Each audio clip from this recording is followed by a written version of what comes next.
Merci de nous suivre chaque semaine dans Citoyens de la route.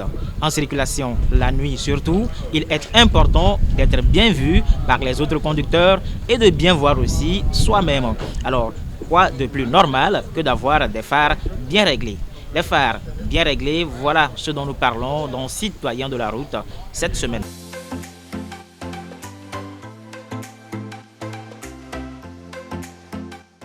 Il sonne 19h30 à la division de la sécurité routière de Thiévier.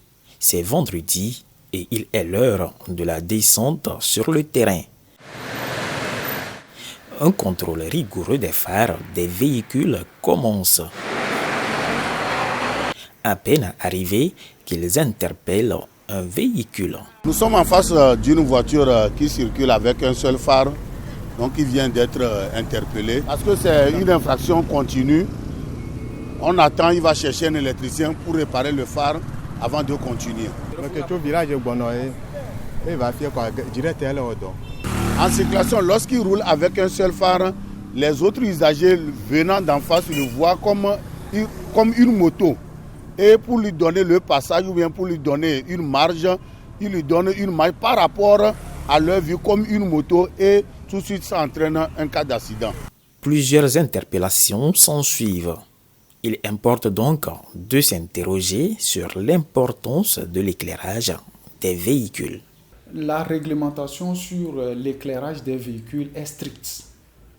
Tous les dispositifs d'éclairage et de signalisation réfléchissant des véhicules doivent impérativement fonctionner et correspondre aux normes. Cela va donc sans dire que rouler sans éclairage constitue une infraction aux règles de la circulation et comme telle est sanctionnée par les tests en vigueur. Il est donc clair qu'un véhicule ne peut rouler avec un seul phare la nuit. Au-delà des phares avant du véhicule, d'autres accessoires d'éclairage sont obligatoires. À l'avant d'une voiture, nous avons 4 sortes de feux. Nous avons les feux de route que nous appelons encore phares, qui doivent éclairer à une distance de 100 mètres sans éblouir. Nous avons les feux de croisement que nous appelons codes, qui éclairent à 30 mètres. Nous avons les feux de position, appelés encore veilleuses, qui sont visibles à 150 mètres par les autres usagers. Et également, nous avons les indicateurs de changement de direction que nous appelons communément clignotants. Et à l'arrière d'une voiture, il faut au moins 5 sortes de feux. Nous avons 2 feux rouges non éblouissants. Nous avons 2 feux stop. Lorsque vous appuyez sur la pédale de frein, ça s'allume. Nous avons 1 ou 2 feux de recul. Donc lorsque vous allez en marche arrière. Nous avons 2 indicateurs de changement de direction également. Et le feu qui éclaire la plaque d'immatriculation que nous appelons communément le feu de police. Quelques mètres plus loin, l'équipe de la division de la sécurité routière Thiévier, avec à sa tête l'officier congois, interpelle un long véhicule qui roule sans feu de gabarit. Ici, nous sommes en face d'un camion qui n'a pas de feu de gabarit. Et le conducteur semble conscient des risques qu'il prend en roulant la nuit sans feu de gabarit. Les feux sont importants parce que c'est pour la protection de ceux qui me suivent et ceux qui me regardent. Ceux qui me voient sur la route, ils savent que non, qu'il y a un camion qui est en train de passer. Mais maintenant, si je n'ai pas les feux de gabarit, c'est comme un mur. C'est pas bon. Et les officiers m'ont attrapé. Ils ont raison. À quoi servent les feux de gabarit? Le directeur de la sécurité routière nous parle de son importance. S'agissant des feux de gabarit, ce sont des éléments d'éclairage spécifiquement implantés sur les véhicules dont la largeur ou celle de leur chargement dépasse 2,10 m. Comme pour tous les autres dispositifs d'éclairage des véhicules motorisés, bien sûr, les feux de gabarit peuvent faire l'objet d'un contrôle réalisé par les agents. Ainsi, un usager de la route dans un véhicule dont la largeur ou la largeur de son chargement dépasse 2,10 m et qui n'a pas les feux de gabarit ou qui a ses feux de gabarit mais qui ne répondent pas aux normes exigées peut voir son véhicule immobilisé et se voir même appliquer l'amende de 15 000 francs que nous appliquons réglementairement à ceux qui conduisent sans phare. Avoir des phares sur son véhicule, c'est bien, mais encore faut-il qu'ils soient bien réglés. Et la prévention routière togolaise procède chaque année à une campagne de réglage des phares.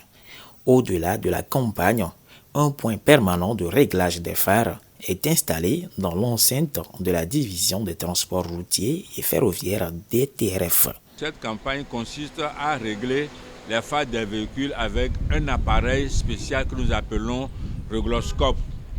Donc, de temps en temps, lorsque nous allons chez les mécaniciens, nous roulons sur les pavés, nous avons les vis qui s'enlèvent.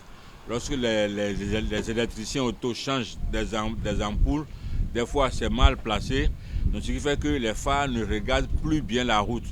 Donc, la prévention routière, et lors de la campagne, donc recorrige ces phares-là, les contrôle, et si les ampoules ne sont pas adaptées au globe, nous les changeons.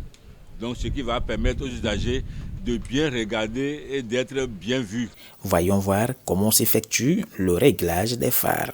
Vous devez avoir tout le dispositif en bon état, c'est-à-dire tous les feux seront bien fonctionnels sur le véhicule. Autrement dit, s'il y a un feu qui ne fonctionne pas, donc nous ne procédons pas au réglage. Et comment ça se fait le réglage? Vous amenez le véhicule sur un terrain plat, ne doit pas être chargé, et les techniciens vont commencer leurs opérations. Donc en allumant les phares. Dans le globe, nous avons une graduation. Donc lorsque on constate que les faisceaux sont très bas, donc avec un tournevis, il y a un réglage, donc nous essayons de régler jusqu'au niveau graduel, au niveau normal. Si c'est trop haut, la même opération, on va rabaisser ça jusqu'au niveau normal. Donc, je dirais tout de suite aux usagers de la route que le réglage des phares, c'est très important. Normalement, chaque 6 mois, tout conducteur doit faire régler les phares de son véhicule afin qu'il puisse bien voir et être bien vu sur la route. Voici maintenant quelques conseils utiles pour vous lorsque vous roulez la nuit. Certains conducteurs négligent également de passer des feux de route aux feux de croisement lorsqu'ils voient un usager venir d'en face d'eux. C'est une mauvaise pratique, c'est un manque de courtoisie des usagers dans la circulation. Nous les encourageons vivement à s'inscrire dans cette logique, à apprendre à changer le feu de route en feu de croisement lorsqu'ils remarquent qu'ils vont faire le croisement avec un autre usager. Parce que le feu de route éblouit, aveugle l'usager qui vient d'en face. Les motocyclistes sont également concernés par la réglementation en matière d'éclairage des engins. Ils ne sont pas épargnés. Donc nous les invitons aussi à remplacer les ampoules de leurs phares lorsqu'elles venaient à être grillées, et aussi changer leurs clignotants ou doter leurs engins des clignotants. C'est nécessaire pour indiquer aux autres usagers leur intention de changer de direction.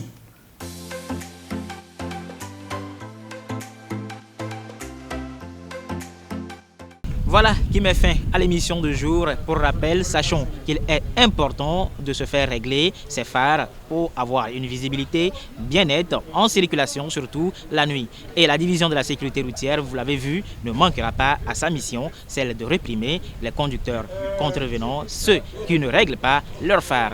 À la semaine prochaine.